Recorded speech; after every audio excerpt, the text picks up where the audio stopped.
ሰላም አለይኩም ወራህመቱላሂ ወበረካቱ። ውድ የቻናሌ ቤተሰቦች እንዴት ናችሁ? እኔ ያለው አልሐምዱሊላህ። ዛሬ በተከበረው በጁማ ቀን ልባችን እረፍት ወደሚሰጠን በትዕግስት ውስጥ ስላለ ታላቅ ስጦታ ወደሚያስተምረን ወደ አንድ ውብ ታሪክ ይዣችሁ እጓዛለሁ። የታሪክ ማዕድናችን ስንከፍት ሁላችንም በህይወታችን ውስጥ ፈተናዎች ሲበዙብን ለምን እኔ እንላለን። ነገር ግን ከአላህ ነቢያት መካከል እንደ ነብዩ ዩሱፍ አለይሂ ሰላም የተፈተነ ማን አለ? ገና በህፃንነቱ በገዛ ወንድሞቹ ተከዳ፣ ጥልቅ ጉድጓድ ውስጥ ተጣለ። ከዚያም ተነስቶ በባርነት ተሸጠ። ስም ማጥፋት ደርሶበት ለአመታት በጨለማ እስር ቤት ውስጥ ተዘጋ።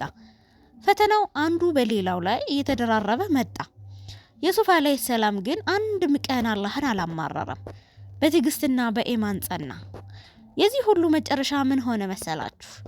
አላህ ከእስር ቤት ውስጥ አውጥቶ የግብጽ ታላቅ መሪና የሀብት ሁሉ አስተዳዳሪ አደረገው።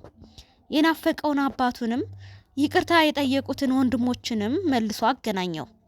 ውድ የቻናሌ ተከታዮች ዛሬ በህይወታችሁ ጨለማ ጉድጓድ ውስጥ እንዳላችሁ ከተሰማችሁ ወይም ደግሞ በበሽታና በጭንቀት እየተፈተናችሁ ከሆነ የዩሱፍን ታሪክ አስታውሱ። አላህ ካለፈው ጨለማ በስተጀርባ ታላቅ ብርሃንን አዘጋጅቶላችኋል። በትዕግስታችሁ ላይ ጽኑ።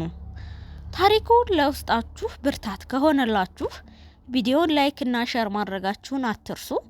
አዲስ ከሆናችሁ የኢክራም ትረካን ሰብስክራይብ በማድረግ ቤተሰብ ይሁኑ። መልካም ጁማ ተመኝቻለሁ።